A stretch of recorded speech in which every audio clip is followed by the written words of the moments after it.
से है। लोकसभा चुनाव के लिए बीजेपी अपने कैंडिडेट्स की पहली लिस्ट में कुछ ही देर में वो जारी कर सकती है। पहली लिस्ट, इस लिस्ट में बीजेपी के बड़े चेहरों के नाम शामिल हो सकते हैं। बीजेपी केंद्रीय चुनाव समिति की बैठक देर रात करीब 4.5 घंटे चली। ये बैठक सुबह 3:30 पर खत्म हुई, जिसमें प्रधानमंत्री नरेंद्र मोदी भी शामिल रहे। इस बैठक में करीब 18 स्टेट्स, 350 से भी ज्यादा सीटों पर इसमें चर्चा हुई है और ऐसा समझा जा रहा है, ऐसी उम्मीद की जा रही है कि करीब 120 से ज्यादा सीटों पर उम्मीदवारों के नामों की घोषणा आज अब से कुछ देर बाद बीजेपी कर सकती है।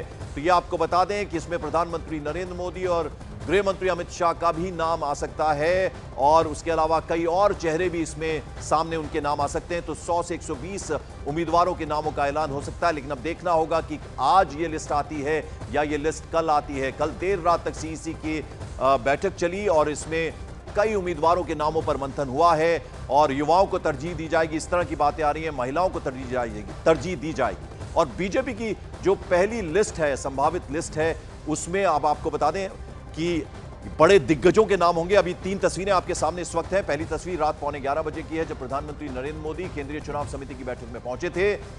दूसरी तस्वीर है बैठक जो अंदर हो रही है, उसमें आप देख रहे हैं तमाम बड़े चेहरे, दिग्गज बीजेपी के नजर आ रहे हैं। गृहमंत्री अमित शाह, प्रधानमंत्री इस बैठक में मौजूद रहे।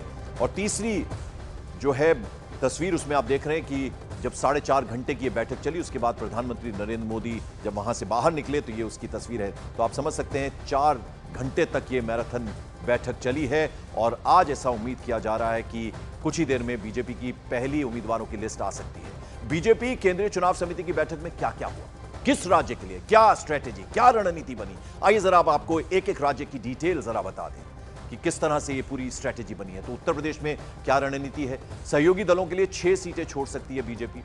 प्रधानमंत्री, रक्षा मंत्री समेत करीब 30 नामों पर लग सकती है मुहर।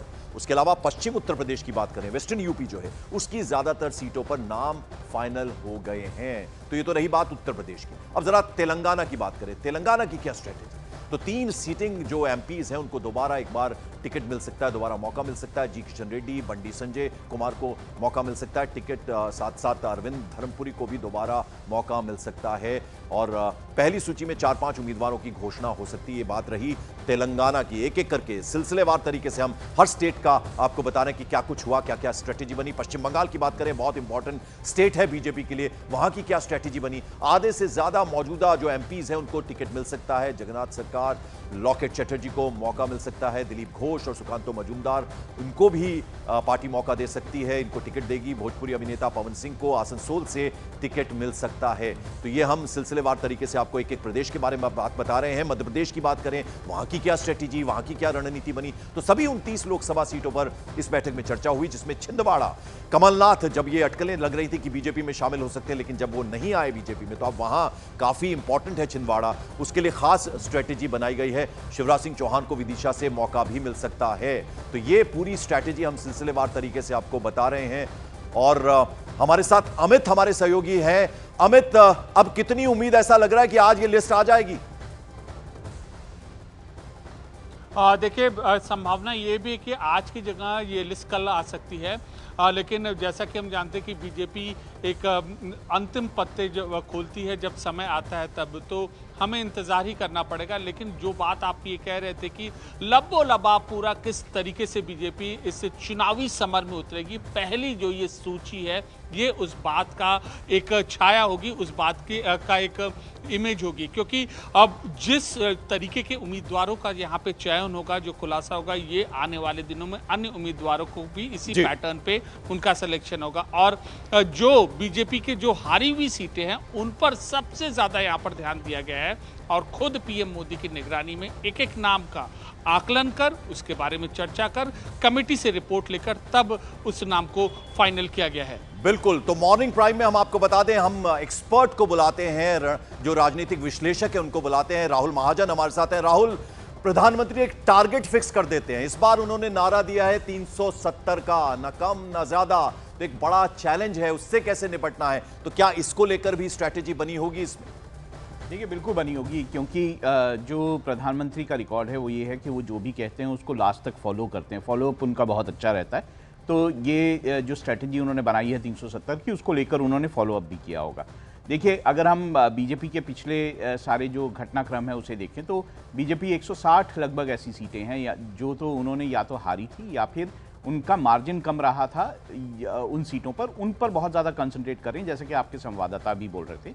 अब इन सीटों में से खास तौर से जैसे पश्चिमी उत्तर प्रदेश की सीटें हैं या जो उत्तर प्रदेश में बाकी जो है सीटें हैं जहाँ पे बीएसपी या समाजवादी पार्टी जीती थी, उन सीटों को लेकर खास तौर से मंथन हुआ होगा। लेकिन सबसे पहले लिस्ट उन सीटों की निकलेगी जहां पर देखिए क्या होता है कि जब चुनाव समिति की बैठक होती है तो हर सीट के लिए एक पैनल ऑफ नेम्स आते हैं, एक पैनल आता है नामों का कई, उसमें से जिन सीटों पर जो क्लियर कैंडिडेट होगा, विनेबल कैंडिडेट बेसिकली माना जाता है उसे, जो विनेबिलिटी जिसकी सबसे ज़्यादा होगी, वो कैंडिडेट अगर कई ऐसी सीटें होती हैं जिस पर 2 ही नाम आए या ऐसा कुछ हो और उसमें से चुनाव आसान हो, वो सीटें सबसे पहले जो है वो घोषित की जाएंगी, जिसमें बड़े नाम जो बीजेपी के हैं जो कि उनको पता है कि वो अपनी सीटों पे जीतेंगे, उनको सबसे पहले जो है उन नामों की घोषणा कर दी जाएगी। अब आप बात करेंगे साउथ की सीटों की, जैसे तमिलनाडु है, जो आंध्र प्रदेश है या फिर केरल है या तेलंगाना है, इन सीटों पे विचार होगा कि आखिर देखिए तेलंगाना खास तौर से और तमिलनाडु खास तौर से,